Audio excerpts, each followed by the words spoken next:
Welcome to the Top Shelf Literary Editions. This is episode 84. I'm glad you're joining me. I've enjoyed bringing the books and sharing them with you. Let me know what you think of them, if you enjoy them, or if you haven't heard of them, or if it's something new, or you disagree with my opinion.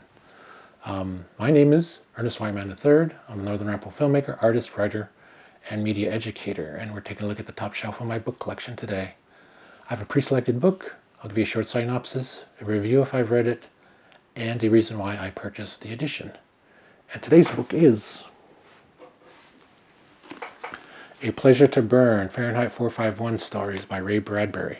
Now this is a collected edition of all of the precursor stories that led up to Fahrenheit 451, which is one of my top 10 favorite books. And I got to tell you, this is another one of my favorite books. It's cool to see. I always like when you can see another iteration or a pre-iteration of a final movie. And there's a lot of really cool concepts in here. There's one called The Reincarnate, which is the first story, and you can see all these little pieces of Fahrenheit 451.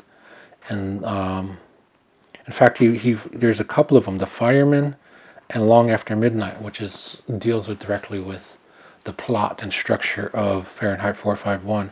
But it's just really cool to see how this was built up through the ages, because he's been writing for eons, Ray Bradbury.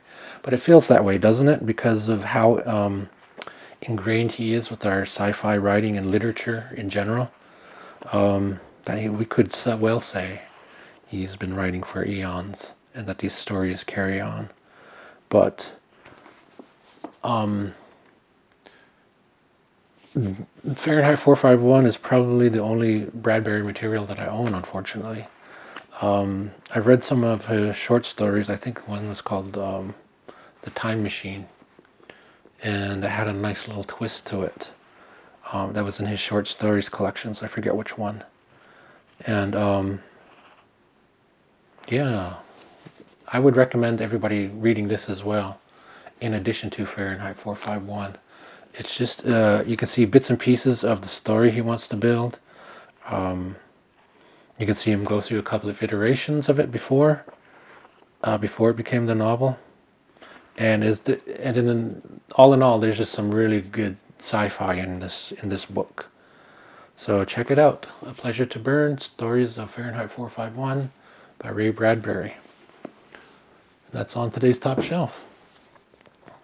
Thank you for joining me. I hope you've really been enjoying these books that I've been sharing with you.